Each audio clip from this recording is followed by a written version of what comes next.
Welcome to this week's edition of Taiwan Outlook. I'm your host, Chi-Chen Lo.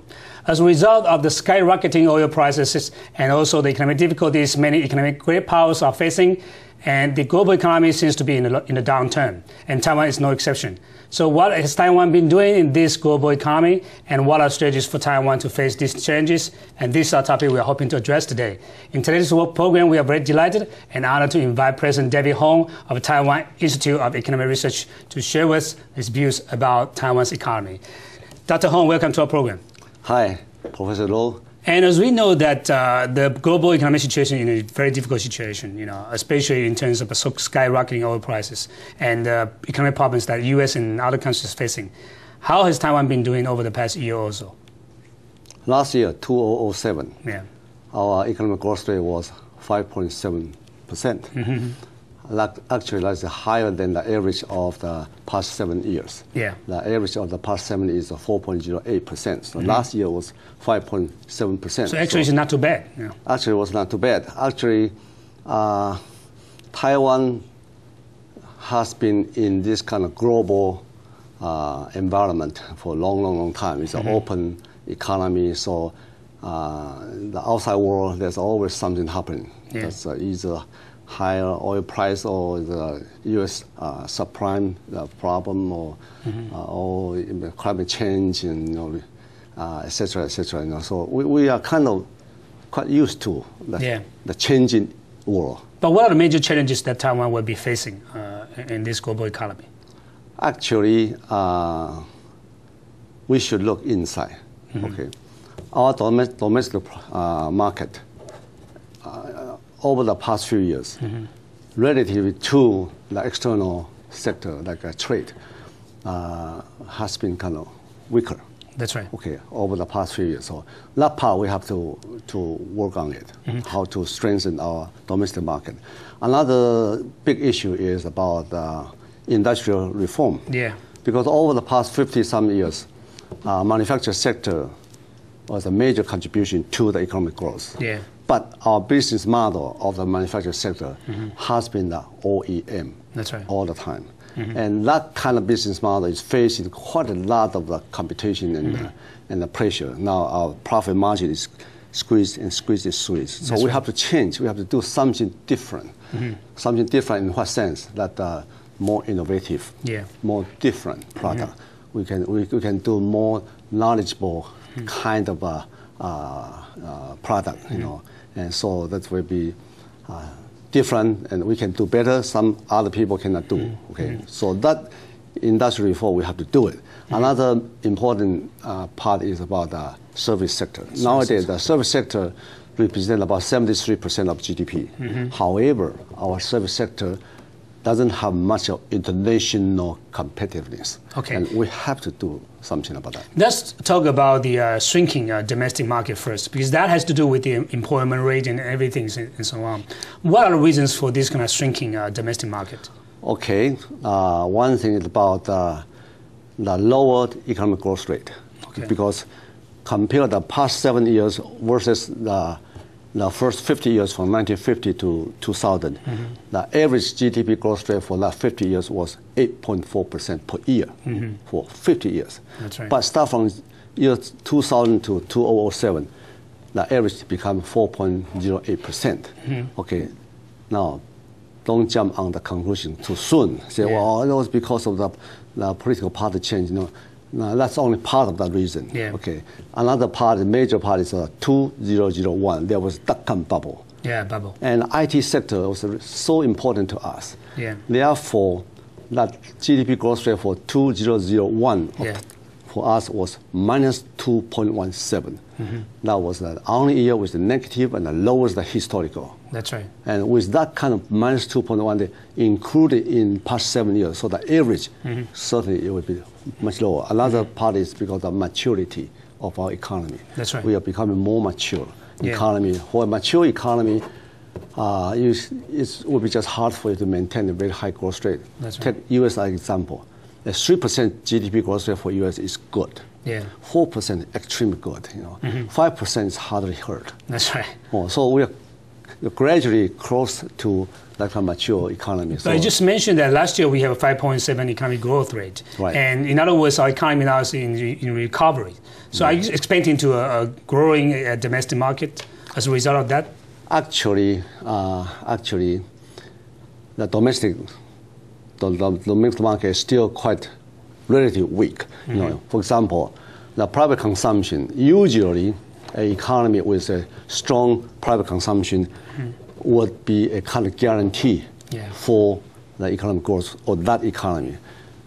So usually the growth rate in the private consumption should be higher than the overall GDP growth rate to sustain the growth rate. Yeah. But over the past few years, our private consumption growth rate has been lower than 3%. I see. And that's compared to over 8% of the first 50 years. It's much lower. That's right. And the major reason for that kind of lower consumption growth rate, certainly number one, because the GDP growth rate was lower. So the potential, the income you can spend is less. Okay, that's number one. Number two, there's an industrial move out. That's right. We have lost about 1 million businessmen plus their family, plus their staff. You know, that's one business, 1 million of business people plus technical staff or plus their family. You know, represent somewhat high income group. So these are the people who used to spend their money in Taiwan. Now they went to China and other places. They left, yeah, and so that part we lost, that kind of purchasing power, that part, you know. And also about the private investment, the growth rate was much lower than the previous years. And that 1 million that people move out, the industrial move out, certainly also they closed down some factory in Taiwan. That's we lost some investment and also move out to Taiwan. You know, so they bring the money with them, capital with them. You know, so that part certainly hurt. And how about the unemployment rate now in Taiwan? Unemployment right now is certainly actually much better than past few years. Actually, start from 2001, as I mentioned, there was the dot-com bubble, and we have the minus 2.17% GDP growth rate. And that year, we shoot the unemployment rate shoot beyond about 5%. 5%. And after that, it gradually, you know, improved. And now it's about 3.9%, 3.8%. So it's not as good as it used to be because over the earlier 50 years, Taiwan is famous for high growth rate, low inflation rate, low unemployment rate. So the government has tried to manage the unemployment below 4%, right? Yes. So do you think that government can continue to reach that goal? Yeah, I think right now it's already lower than 4% now. That's right. And to just maintain it, I think it should be okay, no problem. And but to really check up about the growth rate from this year, we forecast about 4.3%. And a lot of other forecast agencies are also forecasting around 4.3, 4.4. So we will not reach 5.7 as we had last year? No, because the last year 5.7 was a base. Oh, the base is higher. That's right. And it's much harder to keep up or even get higher growth rate. So 4.3% actually for us, with all the limitation we have, we don't have much of natural resources. We cannot sign FTA with many countries, you know, and that means that loss of about the tariff rate equal to the profit rate, you know, with quite a lot of limitation. A 4%, 5% growth rate, I personally consider is acceptable. So given all those difficulties or constraints that Taiwan has, I think 5 or 4 something percent of the growth rate is quite impressive, actually. Quite impressive. However, it's feasible to reach even higher if, as I mentioned, those major problems. Number one is industrial reform, if we can succeed. Number two, if we can maintain a better normal relationship with China, the cross-strait relationship. And number three is the non-economic factor. Over the past 7 years, that part certainly affect. You mean growth. Political instability or gridlock, right? That's non-economic factors. The efficiency. Okay, put it that way.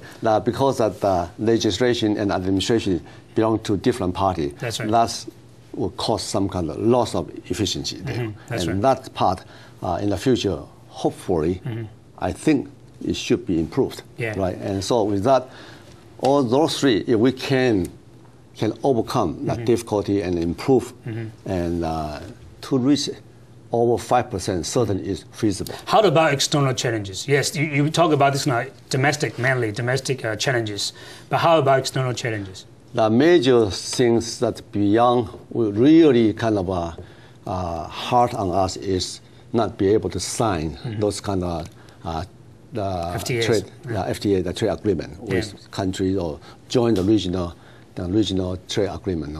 That part is really kind of is a hurdle to us. But beyond that, there's, as I mentioned earlier, there's always a problem in the world. Here, there's a war here, there's some kind of the shortage of the energy supply here temporarily, and there may be subprime happen in the United States, and so it's always happening something around the world. But as I say, I think we are well equipped. We are quite well equipped to be able to tolerate and to overcome quite a lot of the problems. Take the United States subprime crisis as an example, or maybe as earlier, maybe the Asia financial crisis. That's right. Also that little dragon, everybody get hurt. Except us. Taiwan survived. We survived quite well. But it doesn't mean we don't have any company or industry get hurt. We do. We do have some. We did have some company get hurt. But because the IT or ICT sector was our prime manufacturing sector, and during the period of time of the financial crisis, that market was still booming. That's right. So we, in that part, represent about half of our industrial production and half of export. That half was performing well, and another half was mediocre, not very well. But on average, you put one leg in the refrigerator, another leg in the oven. On average, you feel fine. That's right. And Dr. Ho, you talk about three major areas of challenges for Taiwan. One is the so-called industrial reform. The other one is China factor, and also the non-economic factors. So when we come back, we'll talk about those three areas and what are the best strategies for Taiwan to deal with those challenges. So don't go away. We'll be back after this message.